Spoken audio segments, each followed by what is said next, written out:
morning, Yeshivat Ramaz. Welcome, students, administration, faculty, friends, and guests, to this historic Siyyum celebrating Ramaz's 75th anniversary and the completion of 24 books of Tanakh.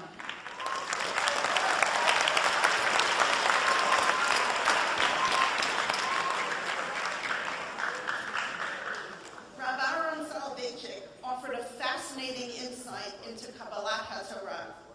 He cited a midrash that prior to giving the Torah to Bnei Israel, God asked them for a guarantee that the Torah would be treasured and observed. At first, the Jewish people offered the Avot, Abraham, Yitzchak, and Yaakov. They were to be the guarantors of this commitment, but to their great surprise, God said no. That's not sufficient. Then Bnei Israel tried again.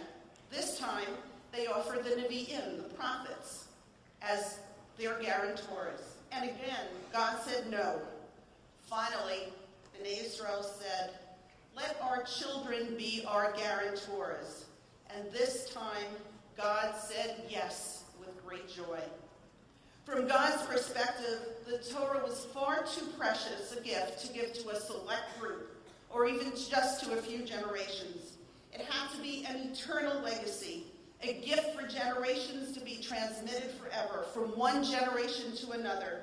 From the first generation that stood at Har Sinai, who understood the meaning and obligation of Na'aseh v'nishma, we will do and we will listen, teaching their children and they teaching their children and so on, in an unbroken and sacred tradition, leading us to this very day.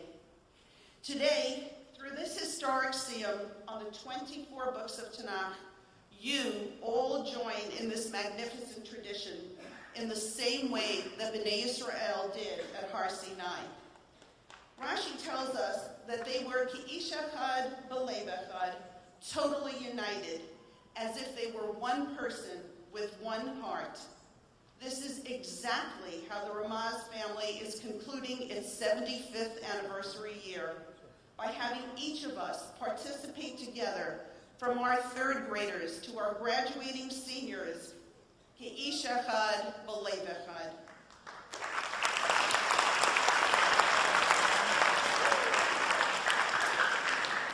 As we approach Shavuot, may each and every one of us continue to celebrate the study of Torah as our ancestors did, as one family, one people. And now, a very special treat. We are going to try to experience the awesome sounds of Kabbalat HaTorah at Har Sinai. Let's join together, Ki'ish echad b'lev echad, to recreate the moments on Har Sinai in sound. We're about to begin something that we are calling this morning Rish Rush.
Dr. Magid. May the sound of that shofar reach Shemayim as it does on the Yamim Noraim. I hope it will reach Shemayim today as well. We thank you so very, very much.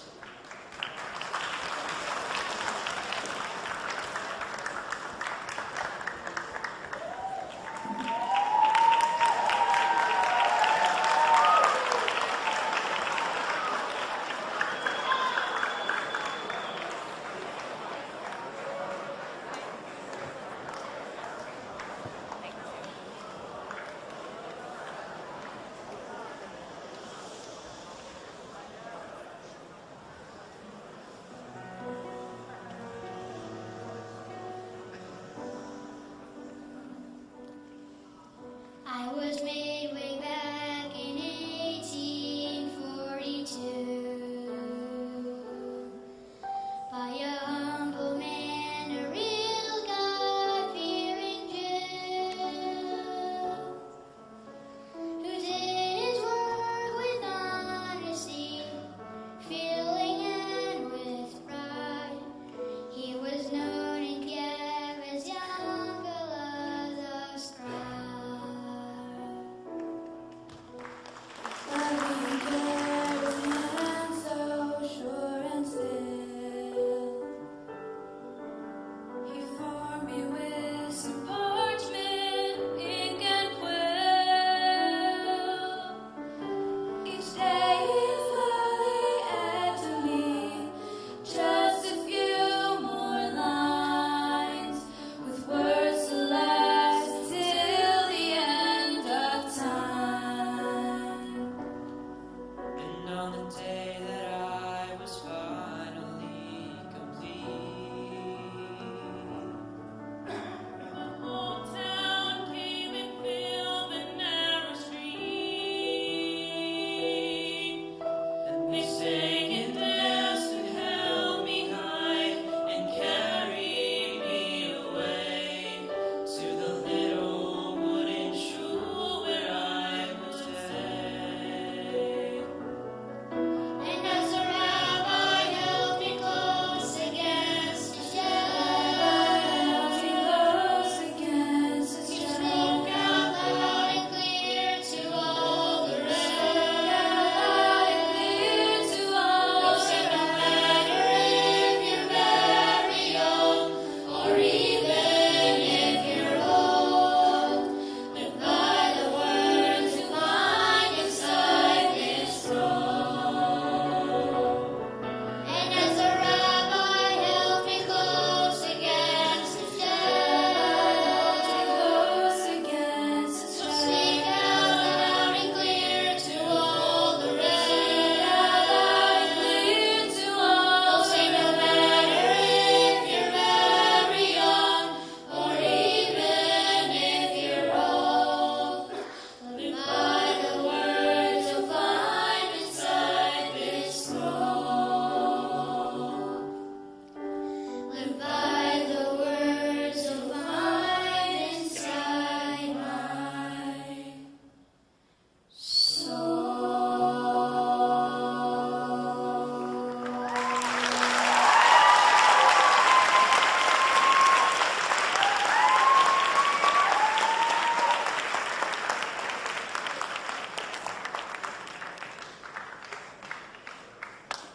I am now going to call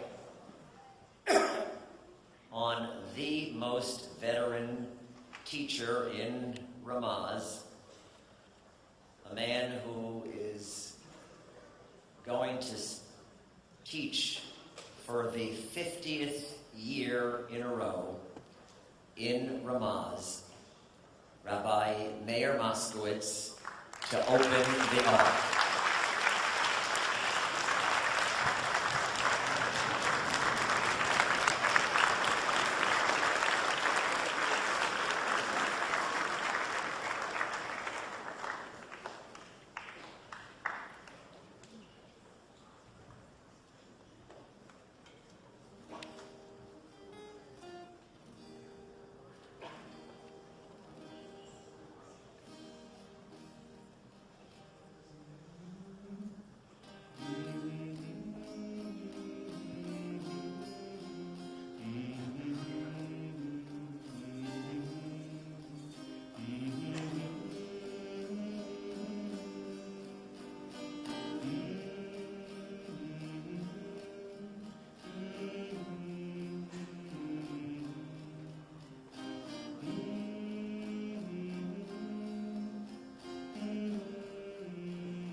While you are all standing, actually, as Mrs. Fagan referenced, as one people with one heart, based on the verse that we are about to read in the introductory verses to the giving of the Ten Commandments, Ma'amad Har Sinai. The Torah says, Vayavo'u midbar Sinai, and they came to the wilderness of Sinai. Vayachanu bamidbar, and they encamped in the wilderness. And then the word in the singular, Vayichan, Vayichan Sham Yisrael neged hahar. And Israel encamped in a singular verb opposite the mountain. It's that singular verb that caused the Mechilta, quoted by Rashi, to say, Ke'ish echad, they stood there as one person, the Lev echad, with one heart. We will symbolize that unity by having 3 students from the upper school and the middle school read the verses leading up to Ma'amad Har Sinai. Deborah Pollack will read the first 6 verses in the Ashkenazi trup. 7th grader Daniel Kahn, who will shortly celebrate his bar mitzvah, will read verses 7 through 11 of the chapter Shemot, chapter 19, using the Syrian trope. And then Simon Shochet, a senior, will read verses 16 through 20 in the Iraqi trope. I will ask you to stand quietly and please do not applaud.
ויקרא לזקניהם, וישם לפניהם את כל הדברים האלה, אשר ציווהו אדוני.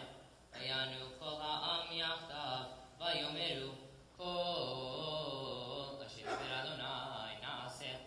וישב משה אלא את דבריהם אדוני, ויאמר אדוני אל משה,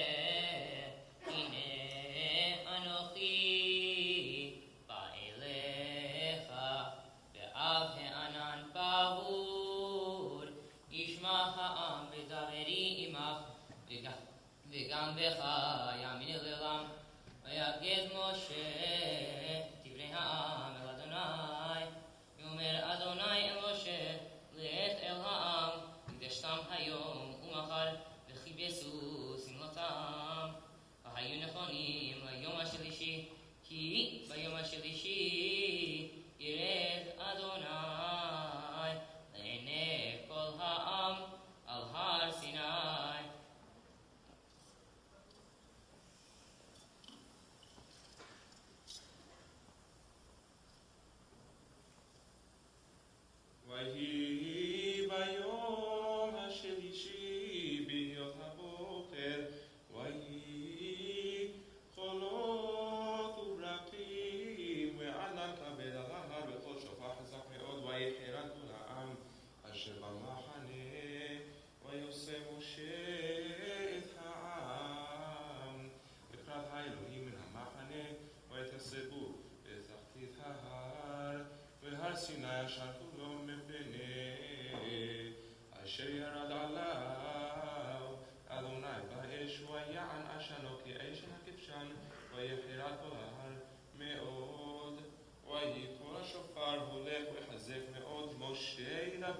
האלוהים יעננו בקול.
Please be seated.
Torah, my daughter, whom would you like to marry? I would like you to marry Adam the first. No, I do not wish to marry him, because he ate from the tree of knowledge. Torah, my daughter, whom would you like to marry? I would like you to marry Noah the righteous. No, I do not wish to marry him, because he drank from your wine.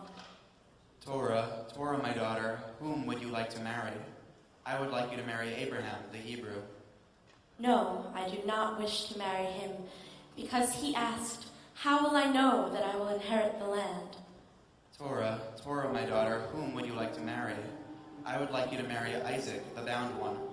No, I do not wish to marry him, because he loved Esau, the one who hated me. Torah, my daughter, whom would you like to marry? I would like you to marry Moses, my faithful servant. Yes, I want to marry him, because he is the most humble of all mankind.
I've always loved numbers.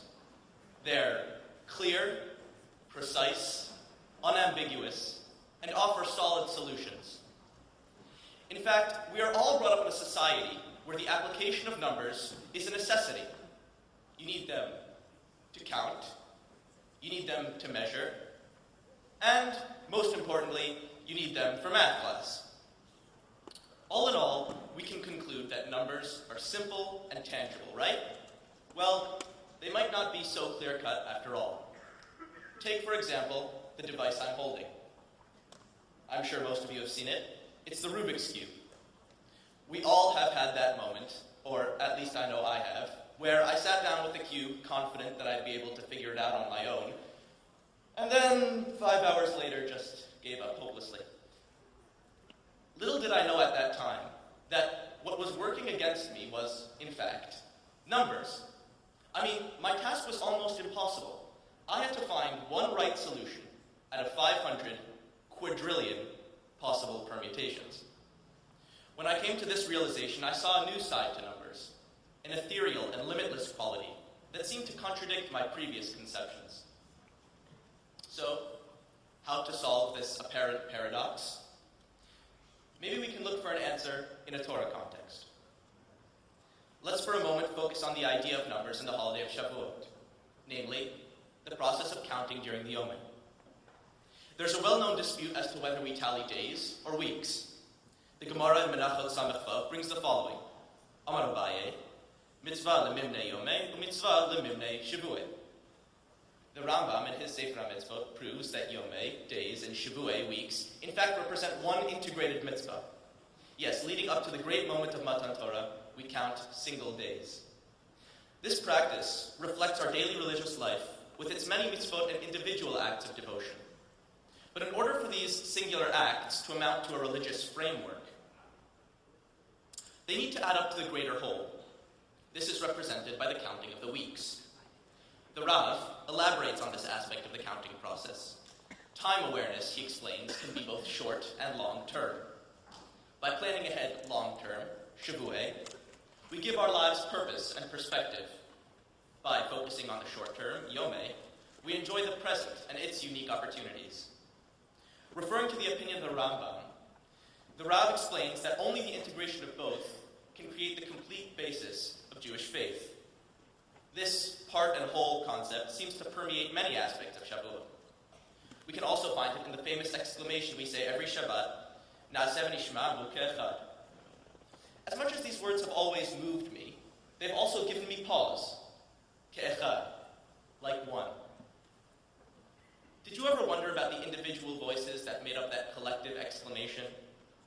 Did each individual make that choice to accept the mitzvot of the Torah sight unseen? Would I have? Would you? In his essays on freedom, the Rav emphasizes that each of us must face the divine alone. We must each make our own decisions and ultimately come to grips with our own definition of faith. But there is great comfort and significance in the fact that we make up a community of individual strivers and seekers, and that our individual beliefs fit into a greater context. By the very act of individually accepting the covenant, we become part of the Jewish nation as a whole. So, how does this all relate to the Rubik's Cube?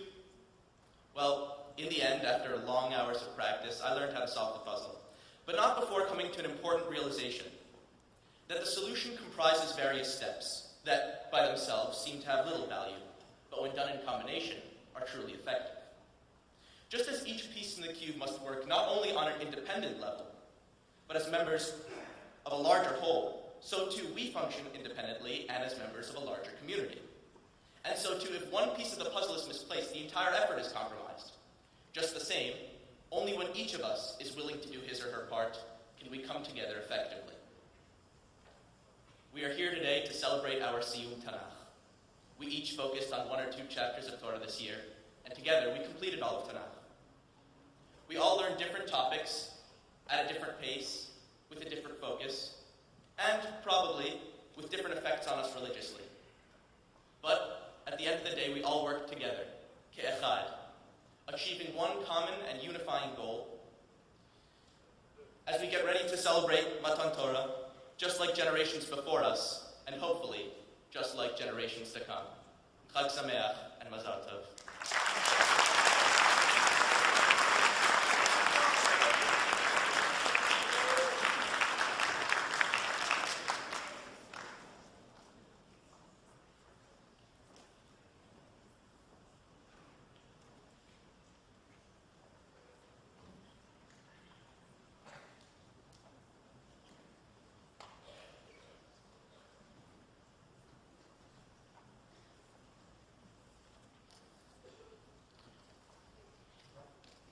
Whoever planned this program and had me speak after David Schwert, I'd like to speak to that person after the program is over. David, that was an extraordinary, extraordinary presentation of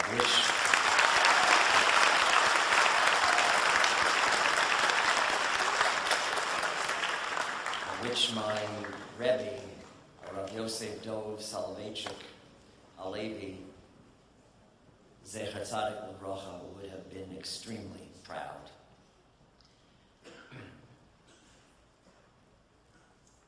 We are now ready for the conclusion that the Siyyum represents. If this were a Siyyum Hashas, which actually would have made a lot of sense, but probably was undoable, we would have a real hadran. There's a formula for completing a tractate of the Talmud and a formula for completing the entire Talmud. Actually, those who are studying Daf Yomi just completed the next to last tractate of the Talmud this past week, and in August at City Field, they will complete the entire Shas. It took them 7.5 years to do this. You might be interested to know that the person for whom Ramaz was named, Rav Moshe Zavulun Margolios, he happened to have been my great-grandfather, and he was the rabbi of Congregation Kehillat Jeshurun from 1906 to 1936. He was known as the Ramaz. He died in 1936, and my father, Rabbi Joseph H. Lookstein of blessed memory, founded Ramaz in 1937, 75 years ago, and named it for my mother's grandfather. The Ramaz used to complete the entire Talmud, all 63 volumes of Shas, on Erev Pesach every year. In other words, he learned about 7.5 blot of Gemara every day. He knew it by heart. He could practically daven it. But he didn't just know Talmud and Torah. He knew Jewish law, and most importantly, he knew what it was to be a mensch,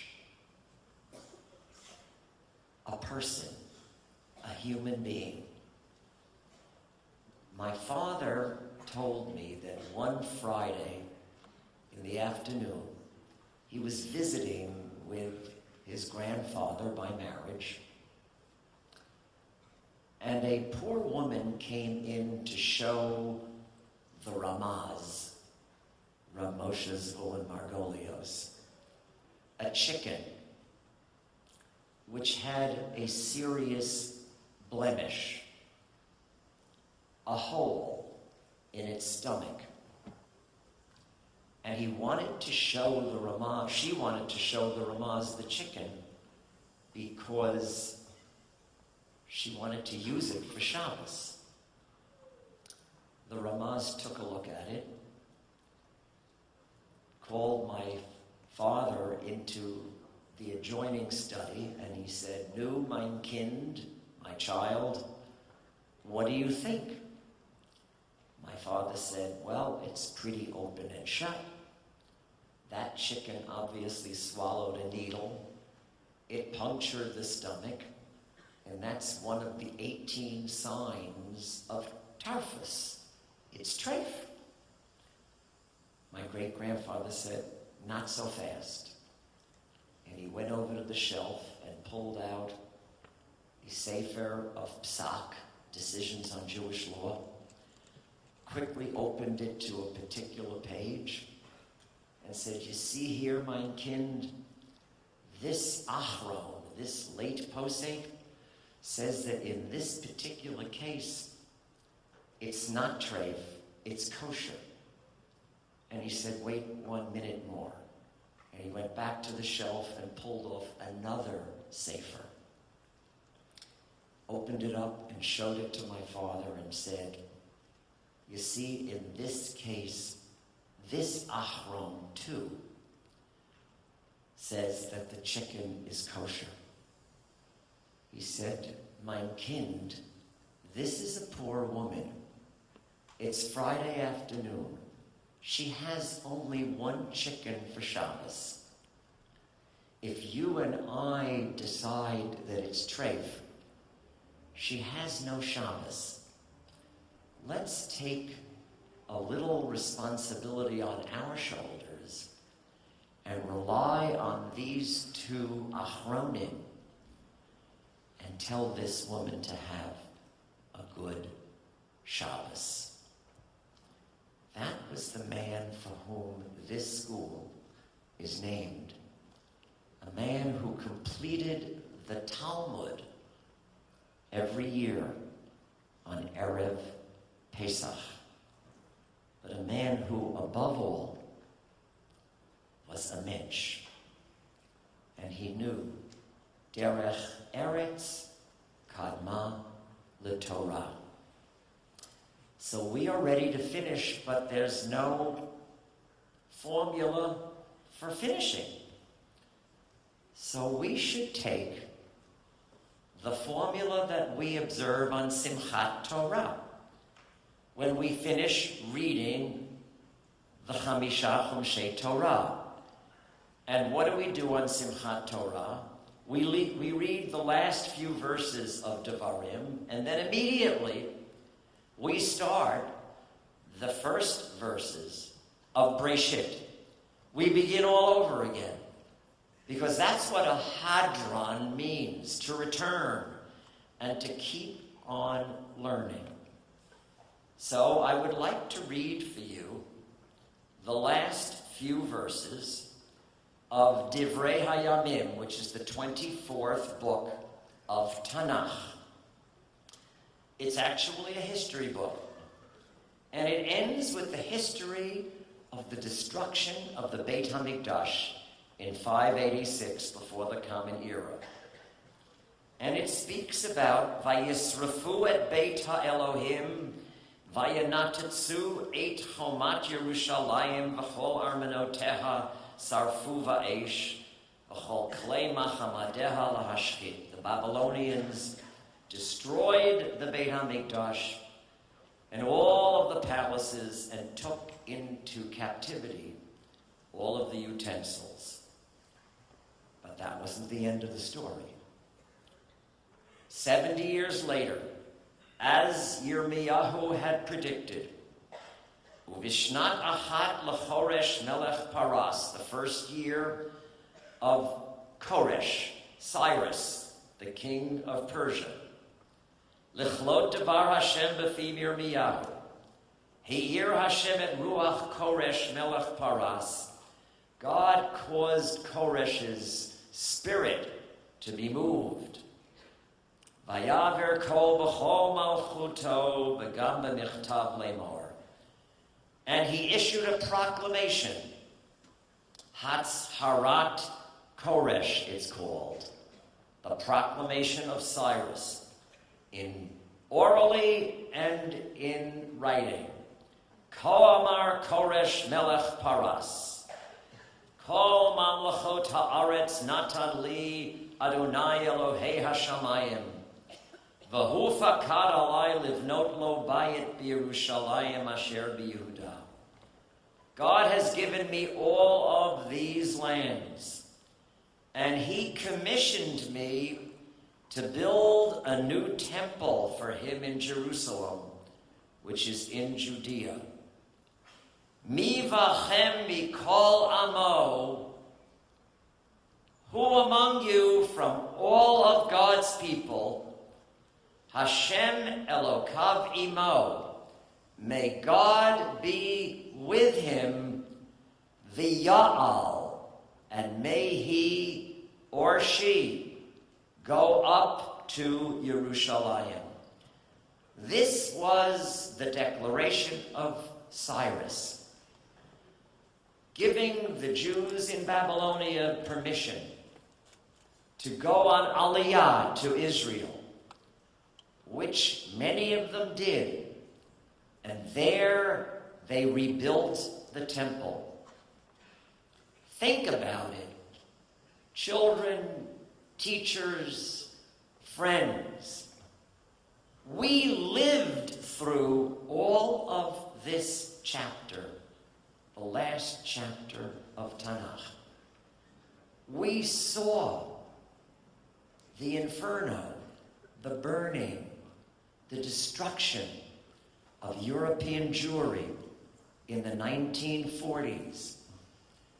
And we have also witnessed the Aliyah, the ascent of the Jewish people to Eretz Yisrael to create not yet a Beit HaMikdash, but a great Jewish state of Medinat Yisrael.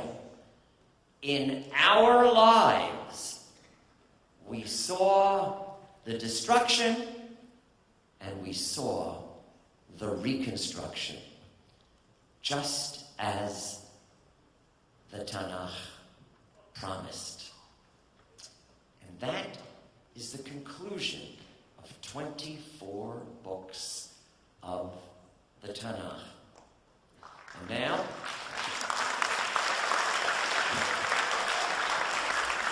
now I ask you to please rise as I read the first verses of Bereshit, because we are always starting over.